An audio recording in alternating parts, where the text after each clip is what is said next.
हरि मुखे हरि मुखे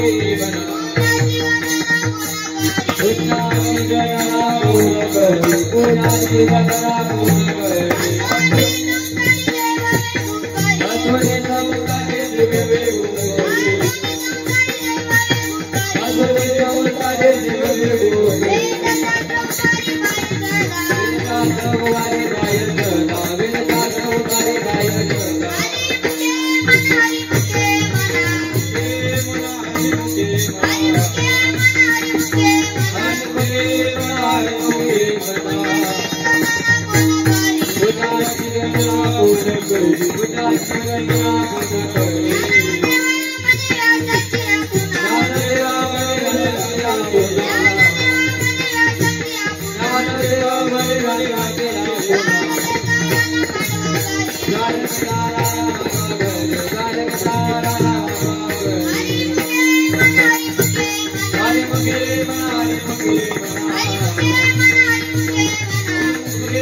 देवाचे दारे मोवाचन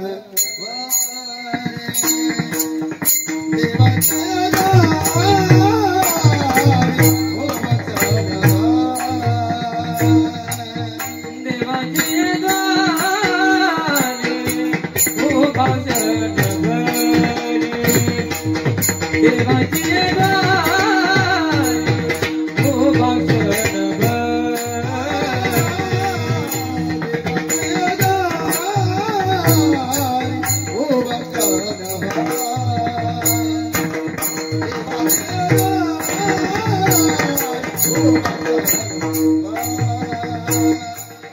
देवाचे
हरि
विठ्ठला विठ्ठला विठ्ठला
देवाची द्वारी उपाक्षण भरी तेने मुक्तिचारी साधिल्या हरिमुखे मना पुण्याची गणना कोण करी असोनी संसारी देवा वेगू करी वेदशास्त्रू बारी बाह्य सदा हरिमुखे मना पुण्याची गणना कोण करी ज्ञानदेवा मने रसाची आपुना द्वारकेचा राणा पांडवा घरी हरिमुखे मना पुण्याची गणना कोण करी समचलन सदैव धवलहासं विठ्ठलं चिंतया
पुण्याची गणना कोण करी. प्रस्तुत सेवेकरिता निवडलेला अभंग जगाची आई श्री संत ज्ञानेश्वर महाराज यांचा 4 चरणांचा उत्कृष्ट असा अभंग सेवेकरिता निवडले आहे. विठ्ठल विठ्ठल. सेवेला सुरुवात करण्याअगोदर थोडासा पर्याय द्यायचा तो असा की चालू असलेला अखंड हरिनाम सप्ताह या अखंड हरिनाम सप्ताहाच्या पहिल्या दिवसाची सेवा माझ्या वाटेला आली म्हणून मी माझे परम भाग्य समजतो आणि सेवेला सुरुवात करतो. विठ्ठल विठ्ठल.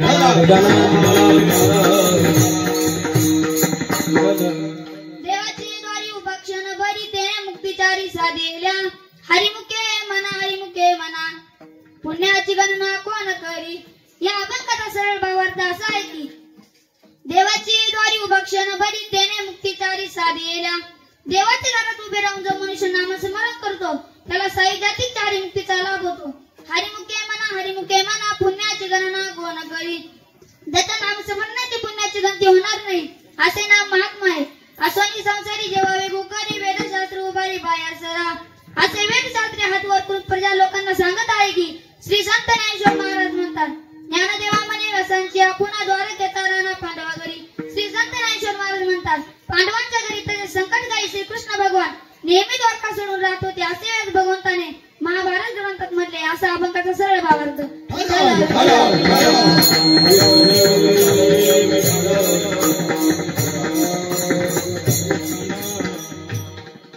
आता हरिपाठ काय करतात.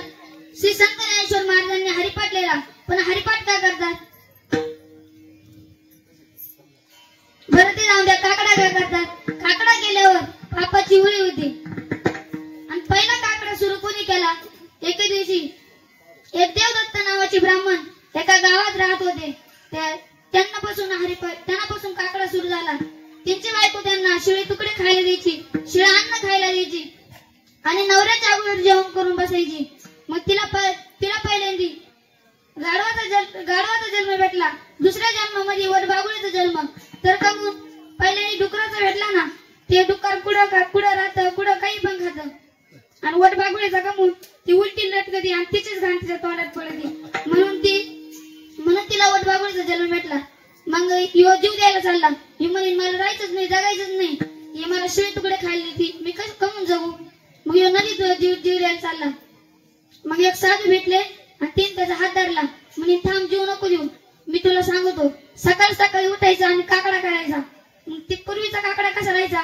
जय जय रामकृष्ण हरी जय जय रामकृष्ण हरी किंवा श्री कृष्ण गोविंद हरे मुरारी नाथ नारायण वासुदेवा किंवा लक्ष्मी शारंगधर सीतापती रघुवीर राधा गोविंद रघुमाई पांडुरंग. खरा काकडा केव्हा सुरू झाला तेव्हा नामदेवरायांचा जन्म झाला. तेव्हा नामदेवरायांनी अभंग लिहिले तेव्हापासून काकडा सुरू झाला.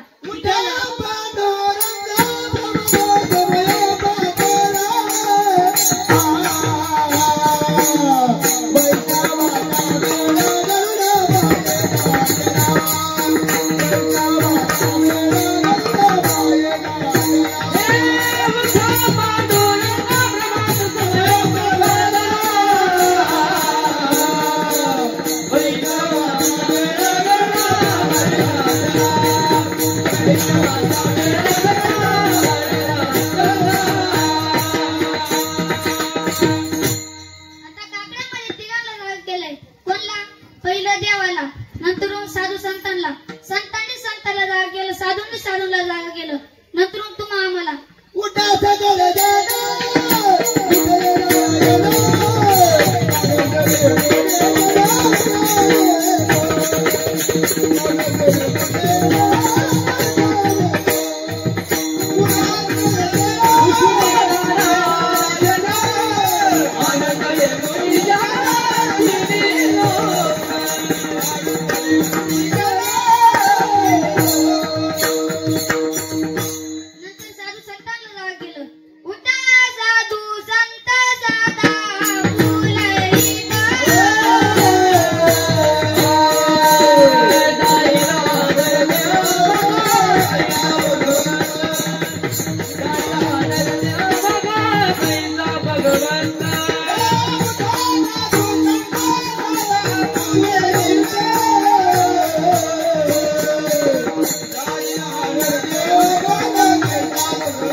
Hare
काकड्यांमध्ये तिघांना जात गेलं. आता हरिपाठामध्ये ज्ञानदेवाने माळच जपली होती. ज्ञानदेवा मौना जपा माळ दरी. ज्ञानदेवा मौन जपमाळ करी. ज्ञानदेवा मौन जपमाळ करी. जय हरी तपेसना.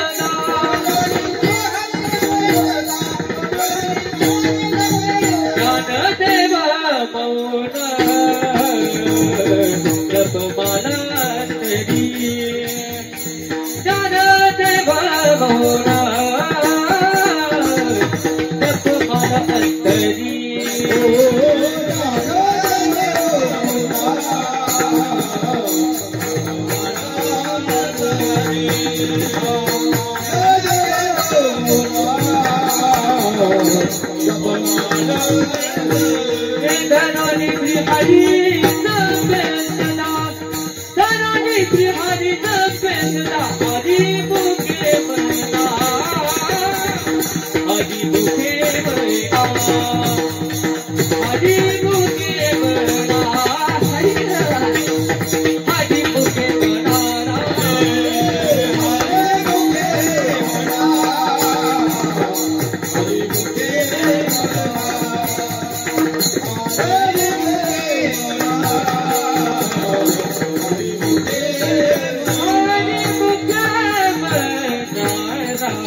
हरिपाठामध्ये आपण जर हरिपाठ जर केला, आपले पूर्वज आहे ना त्यांना चांगला मार्ग भेटतो. त्यांना वरती स्वर्गामध्ये चांगली जागा भेटते.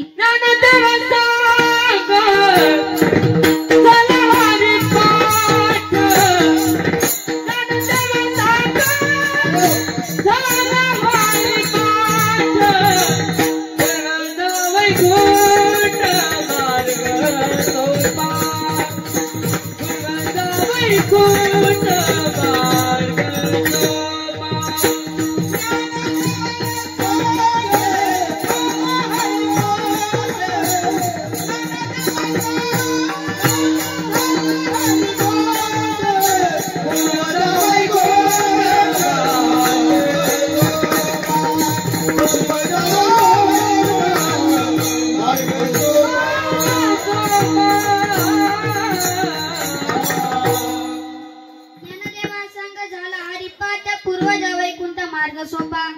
आपण हरिपाठ केला, आपल्या पूर्वजांना चांगली जागा भेटती. आपल्यासाठी तोच मार्ग चांगला आहे. म्हणून आपण सर्वजण हरिपाठ करीत जा, काकडा करीत जा. म्हणून आपल्याला ज्ञानेश्वर महाराजांनी आपल्याला देवाच्या दारात क्षणभर उभे राहायला लावले. तेच अभंगाच्या प्रथम चार. देवाची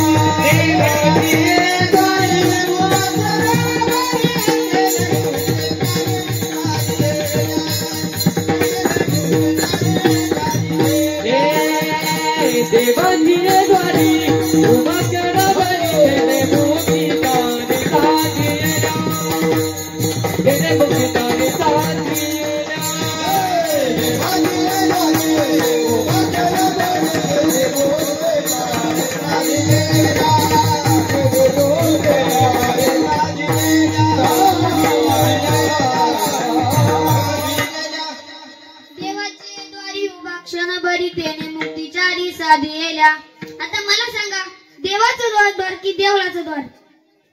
देवळाचं द्वार म्हणजे विटा मातीचं दगडाचं आणि देवाचं द्वार म्हणजे हृदय. संत जनाबाईंनी तर देवाला हृदयामध्येच कोंडलं. दरीला पंढरीचा चोर, दरीला पंढरीचा चोर.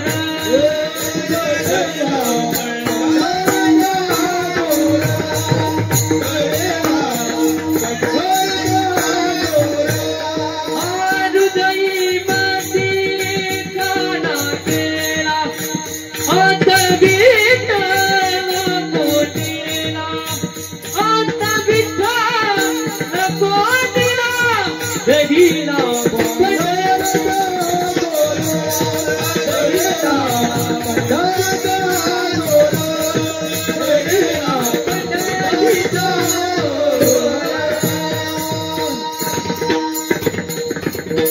आता देवाच्या दारात क्षणभर कोण उभे राहिले? तर नामदेव महाराज. नुसता क्षणभर नाही, देवालाच नैवेद्य चारला. नामदेवराय नरसी ब्राह्मणी या गावात राहत होते. नामदेवरायांच्या वडिलांचे नाव दामू शेट्टी व आईचे नाव गोनाई व त्यांच्या बायकोचे नाव राजाई असे होते. नामदेवराय 5व्या कुळात जन्माला आले होते. त्यांच्या गावामध्ये एक बाबाजी नावाचे ब्राह्मण राहत होते. त्यांनी नामदेवरायांची कुंडली सांगितली. नामदेवराय 5व्या कुळात जन्माला आले व त्यांचे पूर्वज यदू शेट्टी शिंपी असे त्यांचे नाव. नामदेवराय 80 वर्ष जगले.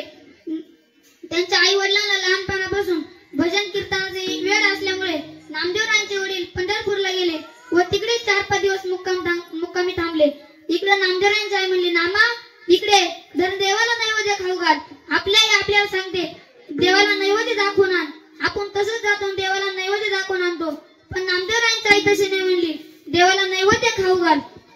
नामदेवराय लहान असताना गेले व देवाजवळ गेले. म्हणे, देवा खाली उतर आणि एवढा नैवेद्य खाय, माझ्या आईनं दिलाय. देव जागचे आले ना, कमरावर हात देऊन उभे होते. नामदेवराय म्हणले, देवा हे बघ, तू जर खाली उतरला नाही तर मी तुझ्या पायावर डोकं आपटून जीव देईन.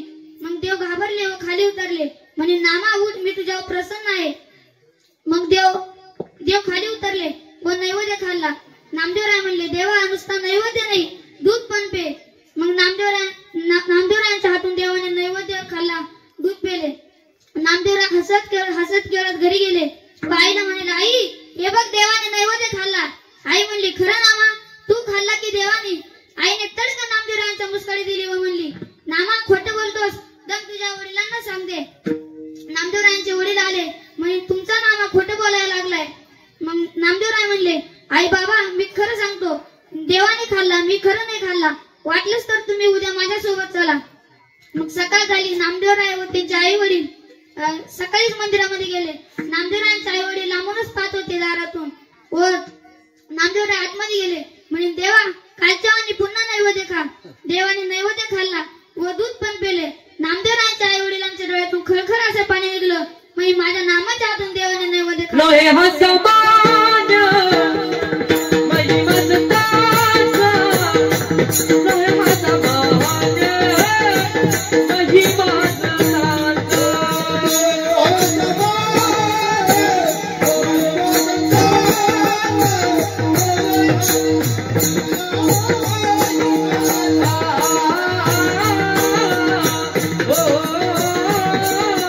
लोहे हसमान महिमा सताचा.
एके दिवशी नामदेवराय सुंदर असे कीर्तन करीत होते व देव त्यांच्या कीर्तनात नाचत होते व जनाबाई म्हणत होते, नामदेवा तुम्ही अभंग म्हणा.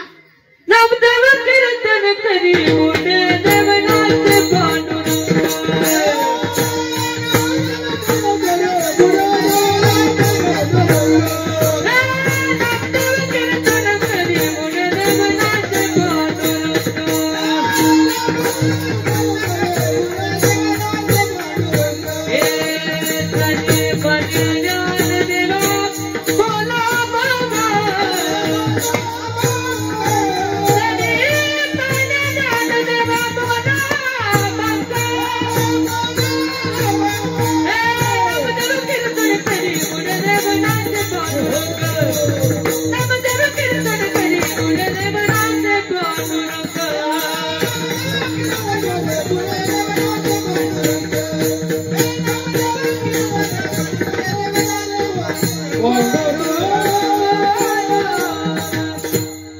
नामदेवरायांचे कीर्तन झालं व छोटीशी मुक्ताबाई म्हणली, काका आता ज्यांनी कीर्तन केलं ते मग कच्चं आहे की पक्क तेवढं बघा बरं.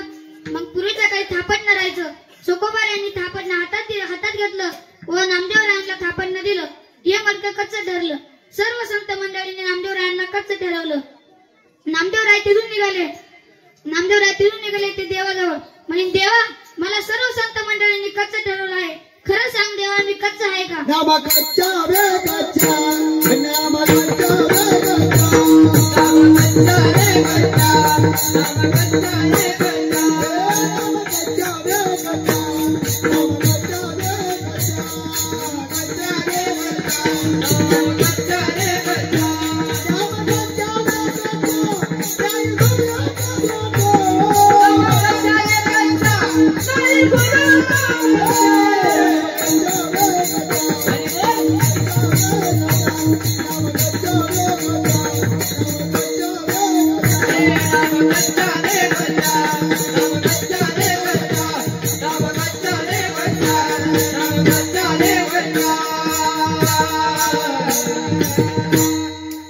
नामदेवराय म्हणाले, देवा मी खरं कच्चा आहे का पक्का सांग बरं. देव म्हणाले, खरं नामा तू अजून कच्चा आहे. नामदेवराय तिथून निघाले व घरी गेले. सकाळ झाली. चंद्रभागेच्या काठी नामदेवराय आंघोळ करण्यासाठी गेले.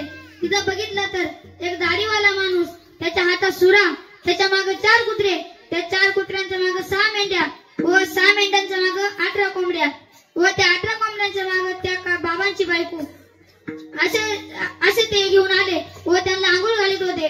नामदेवराय इकडून आले, हो काका इथं त्यांना आंघोळ घालायची नाही, इथं फक्त वारकऱ्यांसाठी आंघोळ आहे, इथं कोंबड्या मेंढ्यांसाठी नाहीये. मग ती काका म्हणाले, मग नामा यांना सुद्धा आंघोळ करायची वाटते, तू करतो पण यांना पण करावी अशी वाटते. मग नामदेवराय त्या काकांनी हातात सुरा घातला व 4 कुत्रे कापले, हांडीत टाकले. म्हणे भरली हांडी. त्यांची बायको म्हणली, नाही अजून. 6 मेंढ्या कापल्या, हांडीत टाकल्या.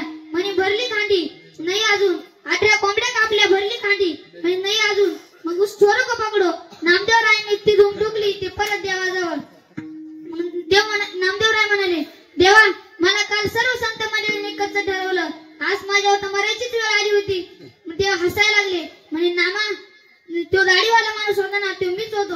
नामदेवराय म्हणाले, खरं देवा तुम्ही तिथं काय करता? म्हणे, नामा मी तुझी परीक्षा घेण्यासाठी आलो होतो. बरं ते जाऊ दे देवा. ते 4 कुत्रे नव्हते नामा, ते 4 वेद होते. ऋग्वेद, सामवेद, अथर्ववेद, यजुर्वेद असे 4 प्रकारचे 4 वेद होते. बरं ते जाऊ दे देवा. ते 6 मेंढ्या नव्हते नामा, ते 6 6 शास्त्र होते. सांख्यशास्त्र, योगशास्त्र, न्यायशास्त्र, अजून 3 राहिले. असे 6 प्रकारचे 6 शास्त्र होते. बरं ते जाणे देवा ते 18 कोंबड्या, त्या 18 कोंबड्या नव्हत्या, ते 18 पुराण होते. ब्रह्मपुराण, योगपुराण, पद्मपुराण, विष्णुपुराण, भगवद्गीता आणि गरुड पुराण असे 18 प्रकारचे 18 पुराण होते. मग नामदेवराय तिथून निघाले व आवळा नागनाथला गेले. तिथं नामदेवराय आवळा नागनाथ गेले. तिथं एक काका ते महादेवाच्या पिंडीवर पाय घेऊन झोपेले होते. नामदेव म्हणले काका ते पाय काढा तिथून. मग त्या काकांनी जागचे पाय हलवले नाही. नामदेवरायाने तिथून उचलले व बाजूला ठेवले. परत तिथं पिंड आली, परत अलीकडे ठेवले, पुन्हा तिथं पिंड आली. मग नामदेवरायांच्या लक्षात आलं आपल्याला आता हेच गुरु करावा लागेल, आपल्याला दुसरा पर्याय राहिला नाही. मग त्यांचं नाव होतं विसोबा खेचर किंवा चाटे. नामदेवरायांनी त्यांना गुरु केलं. मग नामदेवरायांना तेव्हापासून देव कळाला. कशामध्ये? कुत्र्यावर.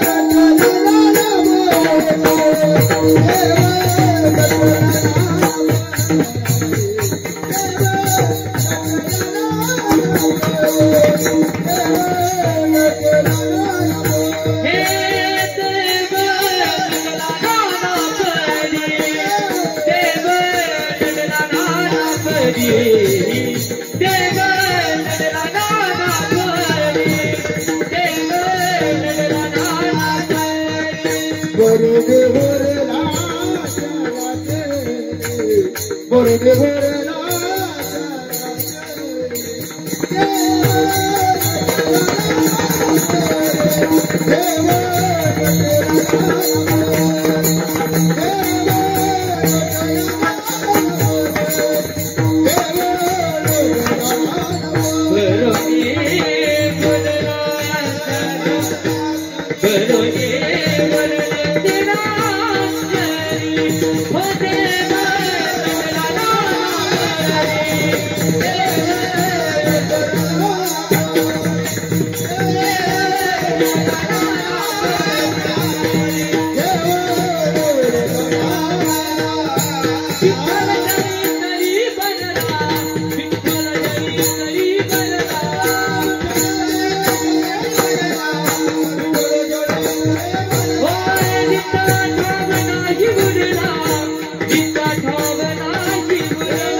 फिरविले देऊळ जगा माझी जाती फिरविले देऊळ जगा माझी जाती फिरविले देऊळ जगा माझी जाती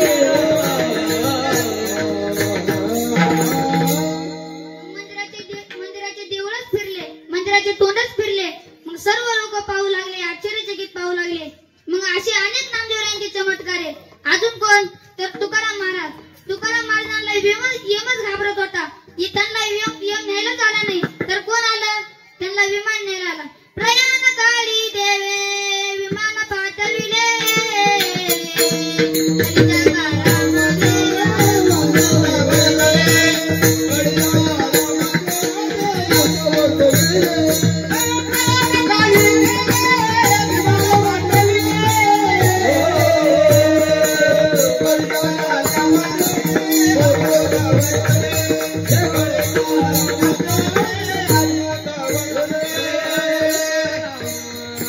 तुकाराम महाराजांना यम सुद्धा घाबरला तर काय झालं तुकाराम महाराज भंडारा डोंगरावर भजन करीत असताना इकडे आवल्या साहेब तुकाराम महाराजांना भाकर घेऊन येत असताना त्यांच्या पायात काटा शिरला व ते विठ्ठल असे आलटू लागले विठ्ठला धाव विठ्ठल या गवळ्याचं रूप घेऊन आले म्हणजे काय झालं आई साहेब दिसत नाही का मेला तुला काय झालं मग आवल्या साहेब म्हणाला काटा शिरलाय म्हणे काटा शिरलाय का हो म्हणे मग त्या गवळ्याने अलगद असा हातात पाय घ्यावा व आपल्या तोंडाची धुमकी त्या पायाला लावी व तीच गाण तोंडात घालावी अशा प्रकारे असा अलगद काटा काढला मग आवल्या साहेब म्हणाल्या म्हणे का रे तू आता लईच अलगद काटा काढला देव मनातल्या मनात म्हणले मी अशी किती जणांचे काटे काढले तर तुझा काटा काढायला मला क्षणभर सुद्धा वेळ नाही लागायचा मग आवल्या साहेब म्हणाला तू चल माझ्यासोबत मग आवल्या साहेब आणि तो गवळी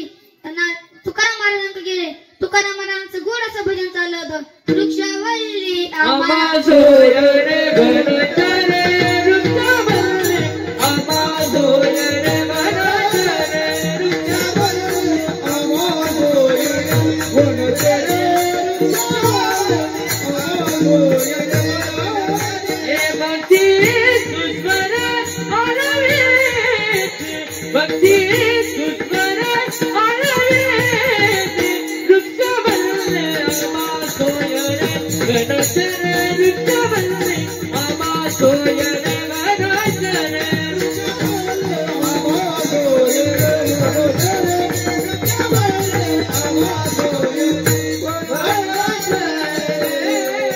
तुकाराम महाराजांचं सुंदर भजन चालू असताना आवल्या साहेब व ते गवळी तुकाराम महाराजांजवळ गेले व तुकाराम महाराज म्हणले कोण हो येणेच माझ्या पायातला काटा काढला माझ्या पायात काटा शिरला होता मग तुकाराम महाराज म्हणले कोण तू मीच तो पंढरीचा मालक मीच तो जगाचा मालक मग तुकाराम महाराजांनी मस्तक टेकावले त्यांच्या पायावर देवाच्या पायावर व म्हणे देवा तू माझ्यासाठी इतके असे गमून काम करतोस मला सांगितलं असतं तर मी आलो असतो ना मग अशा प्रकारे देव सुद्धा संतांच्या घरी आला विठ्ठल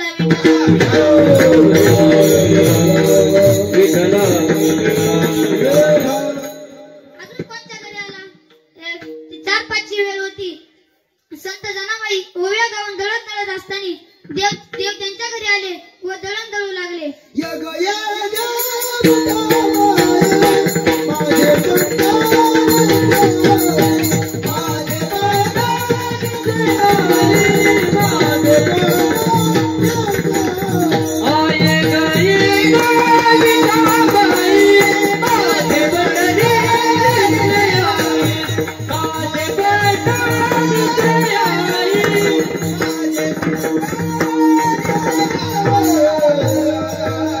सुंदर असे दळण करीत होते देव त्यांचं भानच विसरून गेले होते आपले दागदागिने पितांबर जनाबाईंच्या घरी खुंटीला अटकून ठेवले व जनाबाईचा फाटका चालू आपल्या अंगावर घेतला सकाळी काकडा आरतीची वेळ झाली देव घाई गडबडीने उठले व मंदिरामध्ये गेले इकडे जनाबाईंच्या ओव्यात चालल्या होत्या सर्व संत मंडळी या काकडा आरतीसाठी आले व म्हणले देवाच्या अंगावर फाटका चालू आणि दागदागिने पितांबर पुढे गेला मग त्याच्यामध्ये एक जनाबाईची मैत्रीण होती ती म्हणली हा शालू तो जनीच आहे सर्व संत मंडळी सर्व लोक गावकरी जनाबाईंच्या घरी गेले व तिथेच खुंटीला अटकेले होते दागदागिने पितांबर म्हणे का ग जनाबाई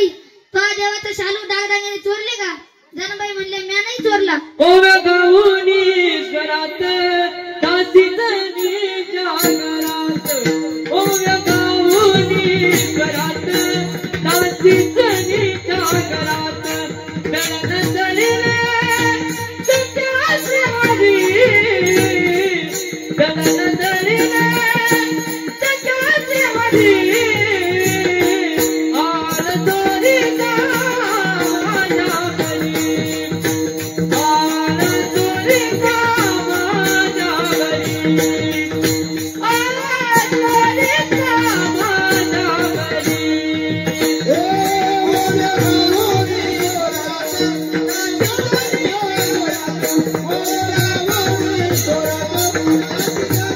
चोरीचा माझ्या घरी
सुळावर देण्यात आलं व जनाबाईला विचारलं मी सांग तुझी शेवटची इच्छा काय माझी शेवटची इच्छा हीच आहे मला त्या देवाचं तोंड बघायचंय मग जनाबाईला मंदिरात नेण्यात आलं व जनाबाई म्हणलं देवा तूच माझ्या घरी आला आणि खुंटीला अटकून गेला आता मी एकट्याने जायचं आणि वारकऱ्यांनी मला एकटं पाठवायचं तू सांग आता मी काय करू मग देव म्हणाले जने तू घाबरू नको तू फक्त माझं नामस्मरण करीत जाय जनाबाईंनी तेच केलं सुळागावर गेले व देवाचं नाम स्मरण करू लक्ष्मी जारंगधर सीतापती रघुवीर राधा गोविंद हे राधा गोविंद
आले तर या. ते लपाय लागले. लगेच या दुसरा मंत्र, बसले तर बसा. चोर म्हणले आता आपल्याला काय पाडला नाही, पाटील काय आपल्याला सोडायचं नाही. मग त्याचा तिसरा मंत्र, जातात तर जा. चोर घाबरले व परत आले. म्हणे पाटील आम्हाला माफ करा, आम्ही तुमच्याच गावचे, आम्ही तेवढं काही चोरी केली तेवढं सगळं तुम्हाला देतो, पण आमचं नाव काही कोणाला सांगू नका. त्या चोरांनी सारं तेवढं धन दौलत, तेवढं सारं सोना बिन सारं त्या पाटलाला देऊन टाकलं आणि ते चोर तिथून निघून गेले. मग पाटील म्हणले अगं येऊन आता काय झोपायचा टाइम आहे का? म्हणे काय झालं तुम्हाला एवढ्या निम्या रात्री? म्हणे हे जर कीर्तनाचं पाकिट. मग तिने सर्व काही सांगितलं. मग ते म्हणले हे बघ तुम्ही 2 तास कीर्तनात झोपले, फक्त 3 मंत्र ऐकले, आपल्याला एवढी धन संपत्ती भेटली, तर तुम्ही 2 तासच कीर्तनामध्ये जर ऐकले असते तर तुम्हाला देव भेटला असता, तुम्हाला ते नाही ते भेटलं असतं.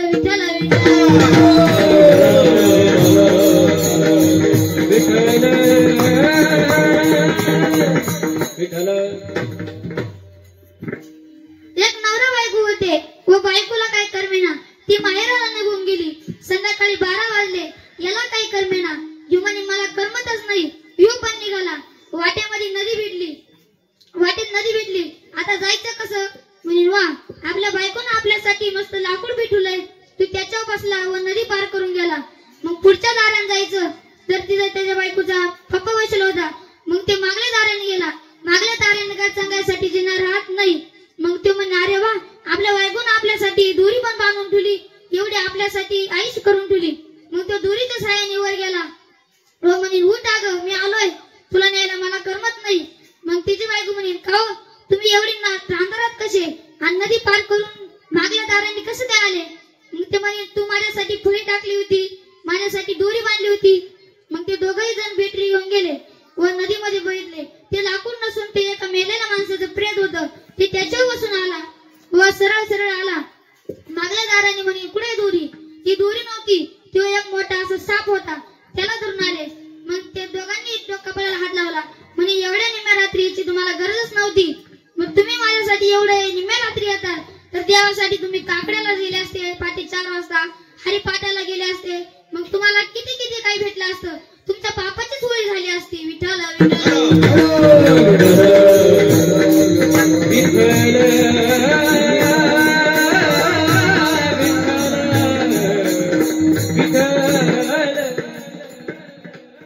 आता तुम्ही माझा पिंडदान म्हणजे वर्ष श्राद्ध.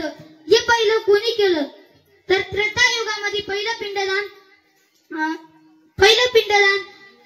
सीतामायाने केलं. तर ते कसं, दशरथ राजाचं पिंडदान चालू असताना, फाल्गुन नदीच्या काठी दशरथ राजाचं पिंडदान चालू असताना रामप्रभू व लक्ष्मण भैया फुले आणण्यासाठी गेले. इकडं ते ब्राह्मण बुवा बसले होते, ते त्यांची पूजा चालूच होती. सीतामाई बसल्या होत्या. एक नदीतून असा वर हात आला व ब्राह्मण बुवा म्हणले त्या हातामध्ये तुम्ही काहीतरी द्या. मग त्या हातात मध्ये मातीचा गोळा दिला व तो हात खाली गेला. इकडे लक्ष्मण भैया व रामप्रभू आले. म्हणे पिंडदान झालं का? ब्राह्मण म्हणला नाही झालं अजून. ब्राह्मण म्हणला नाही झालं व सीतामाईला विचारलं. सीतामाई म्हणला पिंडदान झालंय. मग ब्राह्मण बुवाला शापच देऊन टाकला, मागितल्याशिवाय राहणार नाही. मग तिथून निघाले, नदी जवळ गेले. म्हणे का ग नदी, तू तरी साक्षी होती ना, तुझ्यामधूनच हात आला, तू तरी खरं बोल. नदी पण खोटं बोलली.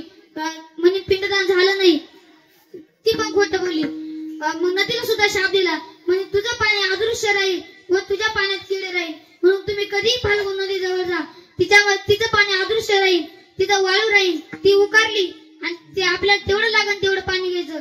ते खडं जर बुजावलं नाही त्याच्यामध्ये आता सध्या किडे पडतात. पुढे गेले, तुळशीला विचारले. म्हणे का ग, तू तरी होती ना ते साक्ष, तिला पण साक्षी दिली नाही, ती पण खोटं बोलली, तिला शाप देऊन टाकला. तू वर्षाच्या पुढे जगणार नाही, पुढे जगशील तू. तिचा मालकरी ते टाळकरी नित्य नेमाने काकडा हरिपाठ करतो, त्याच्या तिथं किती वर्ष जगशील तू, नाही तर इतर दुसऱ्याची तर कोणत्याच जगू शकत नाही. मग पुढे गेले, गाई जवळ गेले. म्हणे का ग गाई, तू तरी साक्षी होती ना, तू तरी मला सांग आता. गाई पण खोटं बोलली. म्हणे नाही झाला अजून पिंडदान. गाईला शाप देऊन टाकला.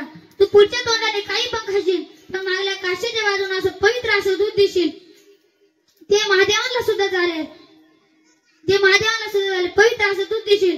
मग सीतामाई रडत रडत रडत रडत एका वडाच्या झाडाखाली बसल्या व वडाचं झाड म्हणली, मैया रडू नका, मी तुम्हाला साक्षी देतो की पिंडदान नाही झालं अजून, पिंडदान झालंय. मग त्या वडाच्या झाडाने साक्षी दिली, त्याला आशीर्वाद दिला, म्हणजे तू हजारो वर्ष जगशील व तुझ्यासाठी एक दिवस राखीव राहील, ती म्हणजे वड पौर्णिमा. म्हणून वड पौर्णिमा करतात. विठ्ठल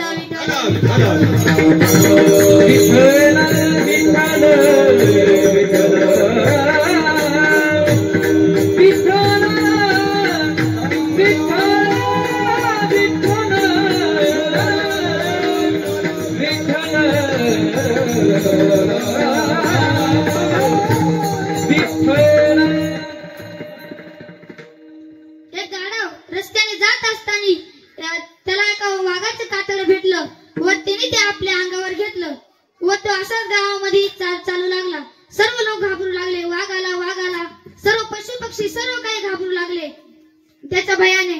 मग असा जोराचा वारा आला, त्याच्या अंगावरचे कातडे ते खाली गळून पडले व तो एक वाघ नसून एक गाढव आहे म्हणून सर्वांनी बघितले व इतके हाणले. गाढवाला खूप मारले.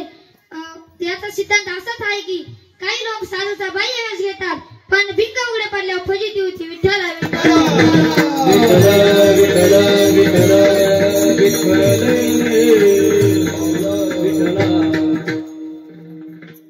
सर्वांनी वर हात करा व त्या निवृत्ती महाराजांचं भजन करा. निवृत्ती राया सोपान मुक्ताबाई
आळंदीच्या दिंडीसाठी निघाले व त्यांची बायको म्हणली, का हो तुम्ही दिंडीला चालले ना, तेवढं माझ्या वहिनीला सांगा, घरी पाठवून द्यायला सांगा. मग चोखोबाला दिंडीसाठी निघाले व 4-5 गाव ओलांडून त्यांच्या बहिणीचं गाव मागच राहिलं होतं. ते घाई गडबडीनं आवरून सावरून मागे निघाले परतीच्या प्रवासासाठी. घाई गडबड इकडे देवाला काळजी पडली, म्हणजे आपला भक्त आपल्यासाठी आलाय आणि त्याच्या मागे इतकी घाई गडबड. मग ते घाई गडबडीने चोखोबाला येऊ लागले. इकडे देव चोखोबारांच्या बहिणीचं रूप घेतलं.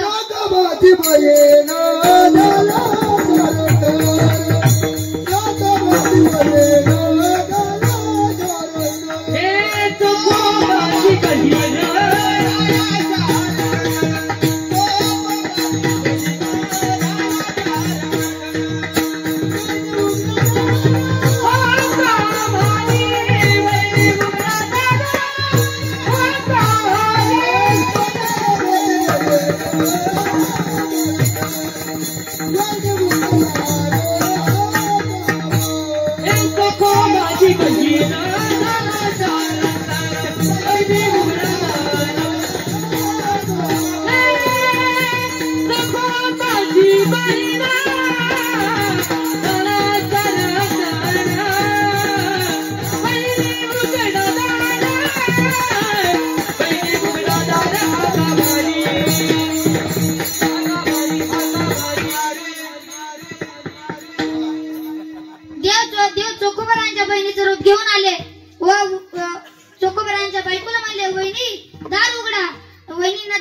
मारलं व सर्व बाळातपण केलं. ते मांस मलमूत्र देवाने काही जाणलं नाही. काय सांगू गरबीच्या यातना माझ भोगिता नारायणा. मांस मळ मूत्र जाना तुझ क्षण क्षण ध्यात असे. देवाने काही जाणलं नाही. देवाने सर्व मांस मलमूत्र बाळातपण केलं व चोकोबराय घाई गडबडीने आले. मग त्यांच्या बायकोला म्हणे दार उघड. मग दार उघडलं. म्हणे म्या काय तुझ्या बहिणीला सांगितलं नव्हतं. मग तुझं बाळातपण कोणी केलं. त्यांची बायको म्हणली तुमची बहीण तर आली होती. मग चोकोबराने देवाकडे बघितलं.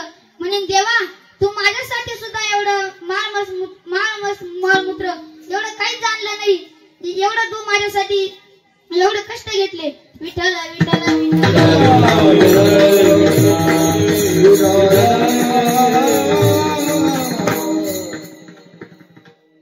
एकदा प्रेमाने हात वर करा. हरी जय जय हरी जय जय विठोबा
मग नारद मुनी म्हणले माझ्याकडे विना आणि चपला सोडून बाकी काहीच नाही. वाल्यकोळी म्हणे खरं सांगा तुम्हाला तेवढं असेल तेवढं मला द्या. मग नारद मुनी म्हणले बरं ते जाऊ दे, तू एवढं पाप कशासाठी करतो? तिने काय आपल्यासारखं थोडं पाप नव्हतं केलं. सात राजन हंडी वाल्यकोळी महात्याने वाल्यकोळी महात्याने नावे तारी नागे नारी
वाल्यकोळ्याला सांगितलं नारद मुनीने तू राम राम असं जप कर. मग ते वाल्यकोळी म्हणे मी नाही करणार, तू खरं सांग तुझ्याकडे काय असेल तेवढं दागदागिने तेवढे मला देऊन टाक, नाही तर मी तुला ठार मारीन. मग नारद मुनी म्हणले तू घरी जाऊन विचार तू हे पाप करतोय तू कोणासाठी करतोय? ते म्हणतो मी माझ्या बायका मुलासाठी खायला पैसे नाही आम्हाला म्हणून मी पाप करतो आणि त्याच्यामधले पैसे अडके ते सारे मी साड्या बिड्या कपडे असन ते खाणं बिणं सारं आणतो त्या पैशाचं. मग म्हणे नारद मुनी म्हणले तू घरी जाऊन विचार बोला त्या पापामध्ये कोण कोण सहभागी होशील. मग वाल्यकोळी म्हणाला अरे लबाडा मला फसवतो तू, म्हणजे मला घरी जायला लावशील आणि तू इथून पळून जाशील. मग म्हणे तुला माझं खोटं वाटतं ना, तुम्हाला एका दाव्याने किंवा विलीना एका झाडाला बांधून ठेवी. मग तिने झाडाला विलीना बांधून टाकलं. मग असं पेगाम बांधलं व तिथून गेला घरी. बायकोला विचारलं पहिल्यांदा, बायको म्हणे मी काय तुमच्या पापात सहभागी होणार नाही. मग पोरांना विचारलं, पोरही म्हणले आम्ही पण तुमच्या पापात सहभागी होणार नाही.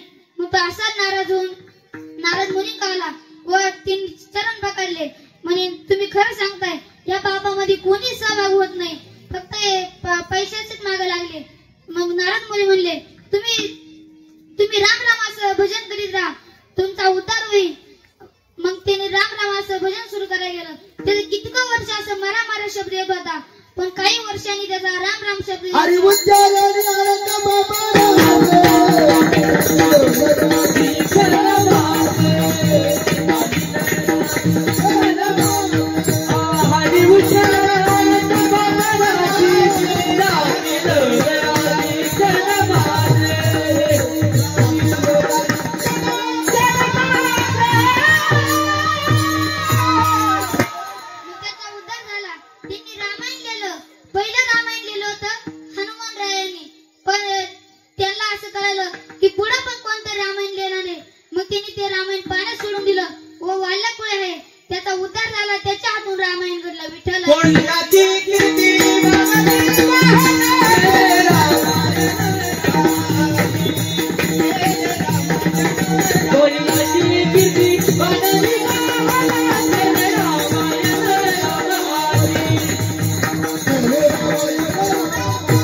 सोने नवदारे दिवे रे सोने नवदारे दिवे रे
असोनी संसारी जेव्हा वेगू करी वेदशास्त्र उभारी बाया सदा कोण म्हणतं संसारात असून परमार्थ करू नये. आपले तुकाराम महाराज संसारात असून परमार्थ करायचे. आपले सावता महाराज माळी यांनी सुद्धा संसारात असून परमार्थ केला. तो कसा ते शेतीमध्ये काम करायचे. कांदा मुळा भाजी कांदा मुळा भाजी अवधी विका भाजी माझी कांदा मुळा भाजी अवधी विका भाजी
लसूण मिरची कोथंबीर अवघा झाला माझा हरी.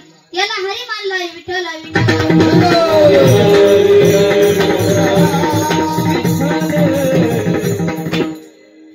दोन सख्खे मित्र होते. एका मित्राला 200 रुपयाची गरज होती म्हणून त्या मित्राने दुसऱ्या मित्राला 200 रुपये दिले व म्हणे उद्या तो मला त्याचे 400 रुपये करून दाखव. मग तो घरी गेला व 100 रुपयाच्या तिने वया घेतल्या व त्याचे एका पानाचे एक एक पॉकेट बनवले व एका मोठ्या पेजवर मोठ्या अक्षरात नाव टाकलं की कोणतेही दास असू द्या ते मरतील. आता पावसाळी दिवस चालू आपल्या गटास असतीलच म्हणून तुम्ही माझ्याकडून कीर्तन झाल्यावर ते औषध घेऊन जा. मग ते तसंच झालं. मग ते घरी गेला ते पॉकेट बनवले व बाजार तळावर गेला. ते खूप लोक येऊ लागले औषध घेऊन जाऊ लागले. एका पुडीची किंमत होती 20 रुपये. मग तिला एक बाई आली. तिला एक नाही घेतल्या 2 नाही घेतल्या 3 नाही असे 4 घेतल्या आणि ती रस्त्याने जाताना उघडून बघायला लागली. मग ह्यो तिचा पळ गेला. मग हो आजी इथं ती उघडायची मी तिचा पावर संपेल. मग ती घरी गेल्या उघडायची. मग ती घरी गेली आपल्या खिडकीमध्ये त्या 4 पुड्या ठेवल्या आणि स्वयंपाक झाला. तिचा नवरा जेवायला बसला. खूप पाऊस चालला होता. म्हणे कागद तू बाजारात गेली काही औषध नाही आणलं का काही अगरबत्ती नाही आणली का डासाची. ती म्हणे आणली ना. ते काय ती खिडकी ठेवली. मग ती गेली आणि एक पुडी काढली ती उघडली. तिचा नवरा जेवणच करत होता. त्याच्यावर लिहिलं होतं एका हाताने जेवण करणे एका हाताने माशी मारणे. माशा मारायचं औषध. विठ्ठल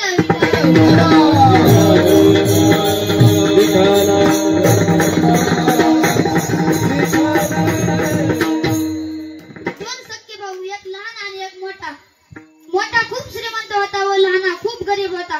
मोठ्या का दोन तीन बंगले व मोठ्या मोठ्या खूप गाड्या व लहान्या का मात्र आपलं सपार व सायकल. अशीच दिवाळी आली. आता आपली दिवाळी होऊन गेली असेल तरी अजून फटाके वाजते. मग अशी दिवाळी चालू असताना मोठ्या भावाने त्या दोघांनाही दोन पोरं होते. मग त्या मोठ्या भावाने त्याच्या पोराला 5-5 हजाराचा एक फटाका आणला व लहान्या भावाने काहीच नाही. मग लहाना भाऊ असाच जंगलामध्ये गेला. खूप दुःखी झाला. मग आपल्या पोरांना अजून आपण काहीच नाही आणले. ते असाच दुःखी होऊन गेला. तिथे एक साधू बसले होते. त्यांच्या चरणावर आपलं मस्तक ठेवलं. साधू म्हणले, काय लागत तुला? ती म्हणे, मला 5 हजाराचा एक फटाका पाहिजे. माझ्या दोन्ही पोरांना दोन द्या 5 हजाराचा फटाका. जो आता स्वस्त असेल का 5 हजाराचा एक फटाका. मग ते म्हणे, हे बघ, मी तुला फटाका देऊ शकत नाही, पण त्याच्यासाठी तुझ्या चांगलं होण्यासाठी समाधान होण्यासाठी 2-3 गोष्टी सांगेन, ती तुला ऐकावं लागेल. ते म्हणे, हा चालेल. मग ते म्हणे, हे बघ, तुझ्या भावाचं आणि तुझं घर समोर. ते म्हणलं, हा. तुमचं पटांगण पण म्हणजे पुढचं तेवढं अंगण आहे ते पण तुमचं एकच. ते म्हणे, हा. संध्याकाळी फटाका वाजवायचा मला त्याचेही पोर बाहेर आणायचे आणि तुझेही पण. तिने फटाका वाजवला की तुम्ही सगळ्यांनी टाळ्या वाजवायच्या. टाळ्या वाजवल्या की तिने फटाका वाजवला. तू किती वर गेला? तुला दिसणार आहे, मला दिसणार आहे, त्याला दिसणार आहे, मला दिसणार आहे, त्याच्या पोरांना दिसणार आहे, आपल्या पोरांना दिसणार आहे. मग हे बघ, तो असं मनात धरायचं की फटाका मी आणलाय, तो माझा नौकर म्हणून आहे, मी त्याच्या का फटाका वाजायचा. विठ्ठल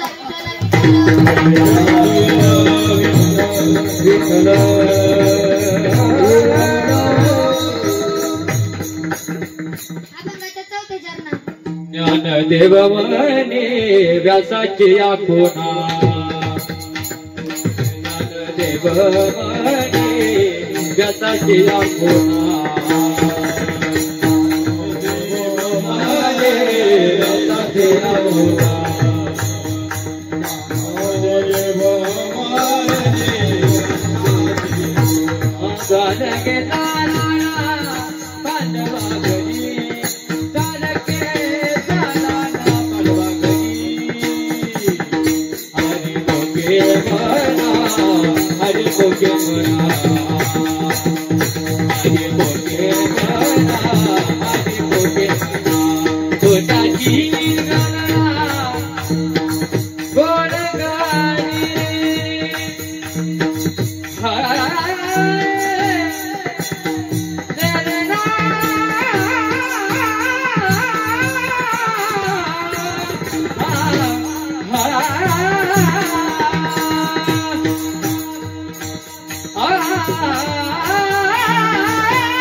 बरसती सजनयन निर्धार बरसती विदेक स्वर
हरि मुखे बना हरि मुखे बना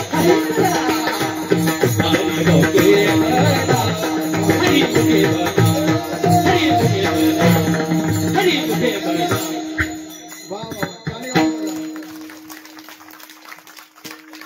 ज्ञानदेवा म्हणे व्यासांची खुणा द्वारकेचा राणा पांडवा घरी.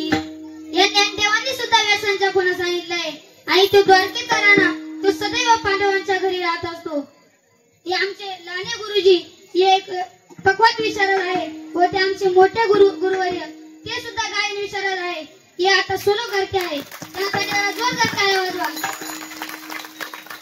हे आहे ते आमचे ज्ञानेश्वर महाराज माळी हे आमच्या माळी महाराजांचं पोरग आहे. हे असं सुंदर पक्वात वाजवतात व आमचे माळी महाराज खूप असं सुंदर गायन करतात. ते सुद्धा विशारद आहे वर हे सुद्धा त्यासाठी जोरदार टाळ्या वाजवा. तो आमचे कोळपे सर याही या ठिकाणी उपस्थित आहे व तुम्ही सर्व तुमच्या सर्वांची नाव मला माहित असेल पण एवढी घेऊ शकत नाही पण तरी पण घेतो मी. महादेवाच्या पिंडीवर बेल वाहतो वाकून महादेवाच्या पिंडीवर बेल वाहतो वाकून तुम्हा सर्वांचे नाव घेतो हनुमंतरायाचा मान राखून. ज्ञानेश्वर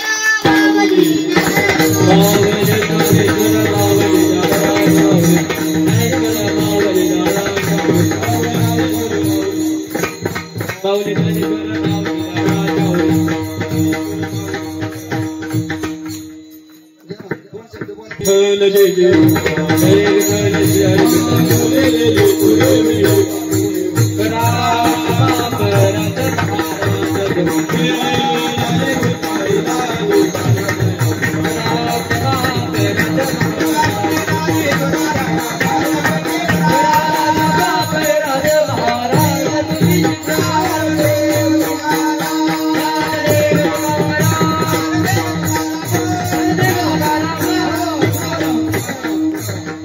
प्रमाणे चालू असलेला अखंड हरिनाम सप्ताह या सप्त्याची पहिली दिवसाची सेवा आपल्या गावचे सुपुत्र कुमार हरिभक्त परायण प्रवचन बाळासाहेब बिडगर यांनी जी आपल्याला कीर्तनरूपी सेवा दिली त्याबद्दल मी गावच्या वतीनं सप्ताह कमिटीच्या वतीनं महाराजांचे आभार मानतो. आणि उद्याची जी सेवा आहे उद्या हरिभक्त परायण गजानन महाराज रुपकर यांचं कीर्तन आहे आणि उद्याचे अन्नदाते शेंगर कंपनी आहे तरी खेमण्या कंपनीला विनंती आहे उद्याचा कार्यक्रम करावा अशी मी त्यांना विनंती करतो. ऐका ज्यांचं आज कीर्तन झालं ते आपल्याच गावचे सुपुत्र आहेत प्रज्वल महाराज बिडगर. वडिलांचं नाव काय? त्यांचे बाळासाहेब काका बिडगर. त्यांचा मुलगा. एक सांगू का, कीर्तन करणं वाटतं तितकं सोपं. काही लोक म्हणतील कीर्तन कसं आहे बुवा कसं नाही, पण एक सांगू जर कीर्तन वाटतं तितकं सोपं नाही. मी सुद्धा कीर्तन केले, तुम्हाला सर्वांना माहिती. माझं सुद्धा पहिलं कीर्तन झालं, मी सुद्धा असाच घाबरलो, त्याच्यापेक्षा डबल घाबरलेलो होतो. माझ्यापेक्षा चांगलं कीर्तन त्यांनी केलं, त्यांच्यासाठी टाळी वाजवा. सुंदर असं प्रज्वल महाराज पहिलंच कीर्तन आहे बरं का, पहिलंच कीर्तन आहे ते सुद्धा तुमच्या गावात झालंय, तर तुमच्या करता सुद्धा टाळी वाजवा. एवढा मोठा सत्ता असताना सुद्धा तुम्ही तुमच्या मुलाचं कीर्तन या ठिकाणी ठेवलं म्हणून प्रथम सर्व गावकऱ्यांनाही धन्यवाद देतो. टाळकरी माळकरी सुंदर अशी साथ त्यांनी आमच्या विद्यार्थ्याला दिली, त्यांनाही धन्यवाद देतो. एक सांगून जाईल, एकच वर्ष झाले बरं का आमच्याकडे येऊन. त्याला पहिला तिकडं होता, तर आमच्याकडे आला आणि आल्यानंतर वर्षभरात त्याची तयारी. खरंच त्याला अभिनंदन द्यावं तेवढं कमी.